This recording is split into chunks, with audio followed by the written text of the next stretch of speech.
So Dr. Bhaskar, thank you so much for that wonderful introduction. I'm going to say more about how proud I am to be a Malayali, to be from Kerala, to be the first Indian American woman in the U.S. House of Representatives.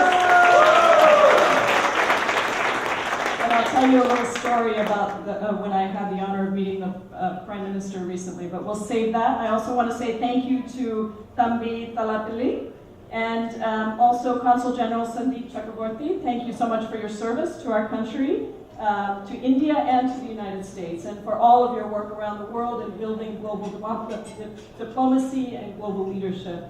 And I couldn't agree with you more that we are, I think, at a very good place for U.S.-India relationships. And no matter what happens in the administration, I think the Indian diaspora around the world has built a kind of understanding, credibility, and leadership that has allowed and will allow our relationships to continue. So I look forward to working with you on all of those. And please get me my consulate in Seattle as quickly as possible.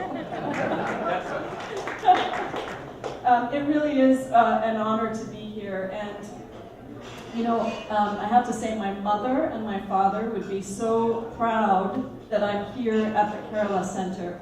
And there is somebody else that I have to thank before I start my comments, and that is Sridhar Menon. Yeah. Because Sridhar Menon knows my family and has known my family for a long time. Initially my uncle, and then I think my mother as well, and they live very close to each other in Bangalore. And when I decided to run for the state senate, my uncle said, I must connect you with Sridhar Menon. Sridhar Menon will help you. And I have to tell you that the amount of support, and I understand harassment that he might have given some of you to contribute to my campaigns, was just something that cannot be overstated. It's very difficult to run for office because you have to raise millions and millions of dollars, literally. And Sridhar, without even a question, you did so much for me, and you really should take tremendous pride in having put the first Malayali into the United States Congress. So, you know, I am incredibly honored to be in the United States Congress. I never thought that this would happen. As was mentioned, I was born in Madras, in Chennai, but my family is from Kerala. And we spoke Malayalam when I was growing up. Mostly they spoke it and I listened, so I don't really speak very well anymore, but I can understand everything you say, so be careful. But my parents, when I was 16 years old, I came to the United States by myself. My parents had about $5,000 in their bank account, and they used all of it to send me here by myself because they believed that I was going to get a great education here in the United States. And so I came to Georgetown University undergraduate. I was supposed to be one of 3 professions, which I'm sure all Malayalis know exactly what those professions are. Go ahead and tell me. Doctor, yeah. Engineer, yeah. Lawyer, there you go. 3 professions. My father said, please be one of those 3 things. If I'm going to take all of my money and send you across the ocean and know that you might never come back, then I expect you to be successful in those fields. So you can imagine my sophomore year of college, we didn't have much money, so I used my one phone call to call my father and tell him that I was going to be an English literature major. And then I had to hold the phone away from my ear like this as he screamed at me and said, I didn't send you to the United States to learn how to speak English. You already know how to speak English. And so I did. I went on to get the same job that I would have with an economics degree. I worked on Wall Street for Payne Weber in the mid-1980s in leveraged buyouts when Mike Milken was king and junk bonds were very hot back then. I went on to get a master's of business. I worked in the medical equipment industry, and then I ended up working in public health. Kerala, it was an inspiration to me, and my great aunt was one of the first female gynecologists in India that was working out in the rural villages, actually wrote the text that's used in many of the medical schools in India. So I had some amazing role models, and indeed, Indian women, Malayali women in particular, we were raised to remember and to believe in the worth and the education and the wisdom of Malayali women. And so I'm grateful to my grandmother, who was not herself able to get a great education, but did everything she could to make sure that her children did. After working for 10 years in public health, I went on to start this organization, and we've heard a little bit about immigrants in this country, and the reality is that everybody in the United States, unless you're Native American, came from somewhere, came on slave ships or came to escape persecution, war, and terror. And that is one of the things that has made this country great, is the fact that we have welcomed right here at the Statue of Liberty people from all over the world seeking refuge, seeking a better life, seeking asylum, seeking economic opportunity.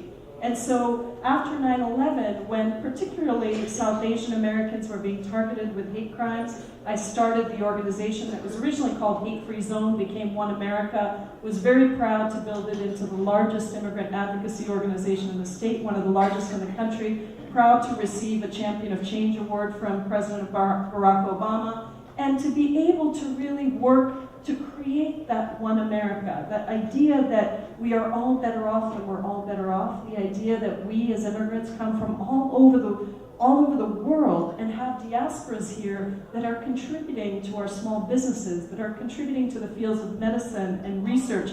I'm here to recognize a very special individual here. He's someone who is a leader, has been a leader in business, and a member of our community, but has been inspirational to our community. But he's also got a very special connection to the Kerala Center, and that's Sridhar Menon. In the programs tonight, you see Sridhar's history and his experience, but his very special connection to the Kerala Center goes back to its very beginnings. He was the one who led the charge to have the Kerala Center, own its own building and do away with the mortgage and be debt-free. He is a person that's been called upon and has always, heeded that call. And so I'd like to invite Sridhar to the stage.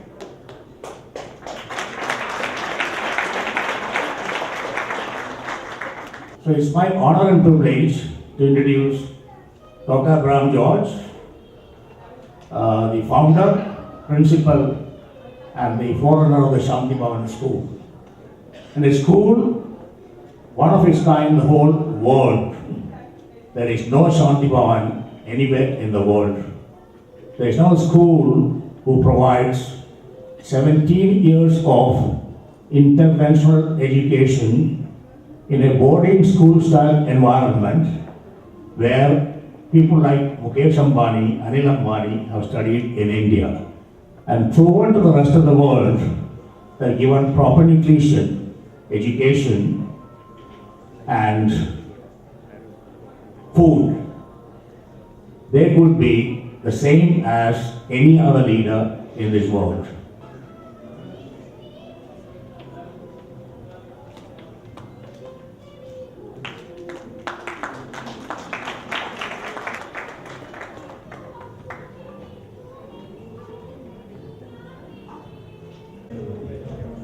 I invite Mr. Dilip Varghese and Kunjumol to come to the stage, please.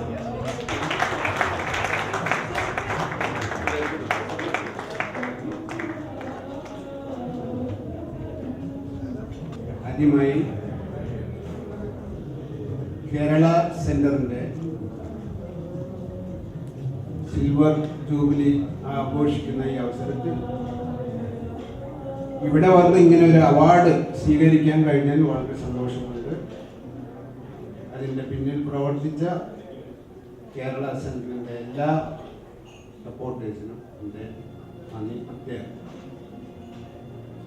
ഇവിടെ Stephen പറഞ്ഞ പോലെ 25 വർഷം മുമ്പ് ഇപ്പോഴിരിക്കുന്ന Kerala centre ഞാൻ വന്ന് കണ്ടപ്പോൾ അവിടെ ഒരു സ്വിമ്മിംഗ് പൂളും ഒരു പൊളിഞ്ഞ കെട്ടിടവും മാത്രമാണ് കാണാൻ കഴിയുന്നത്. ഇപ്പോൾ കാണുന്ന ഈ മനോഹരമായ കെട്ടിടം കേരള സെന്റർ അവിടെ ഉയർന്നു വന്നത് EM സ്റ്റീഫന്റെയും നല്ലവരായ കുറച്ച് മലയാളികളുടെ ചോരയും വിയർപ്പും കൊണ്ട് മാത്രമാണ്.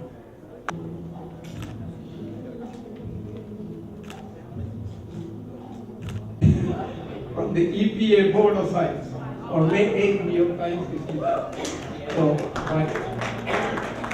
the paper in my cap is the fire in my trunk.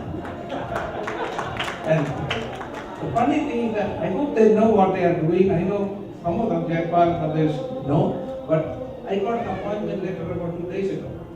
So I didn't know whether to accept or not, but Congresswoman Jayapal said you should be there, so I accepted. Anyway, I'm very, very proud of you, Thomas. You're a lot for Indians and Keralites all over the world, and it's one of the best things you have done to bring us all together, especially these times when the immigrants and minorities are questioned. It's very important that we all stay together. Okay, that's 59 seconds. Thank you. With great pleasure, it is my privilege to introduce the awardee for legal services to the stage. Ladies and gentlemen, please join me in welcoming Mr. Appan Menon to the stage to receive the award for legal services.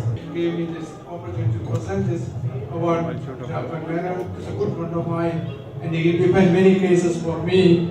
His legal fee is very high. I just want to let you know that.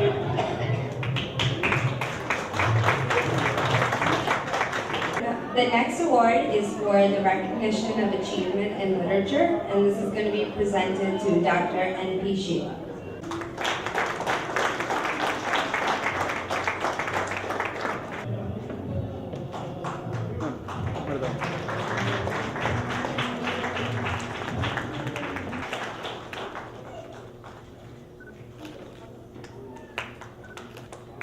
Good evening to Ambassador Sandeep Chakravarti, distinguished guests, lifetime achievers, fellow honorees, all supporters of this event, friends and family.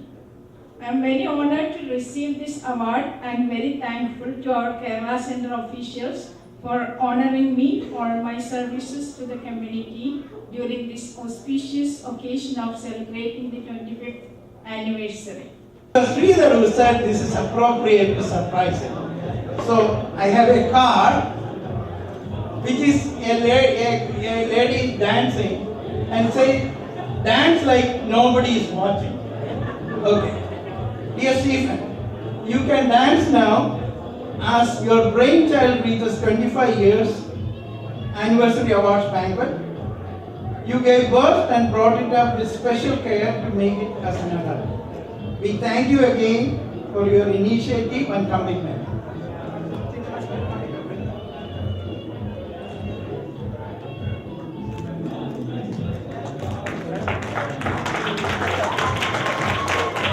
With the paying $500 per year, use the office, use the facility. That is what we have did it. And thank you very much. We did up to this time correct way. We went to the correct path, courageously, and we did it collectively in this institution.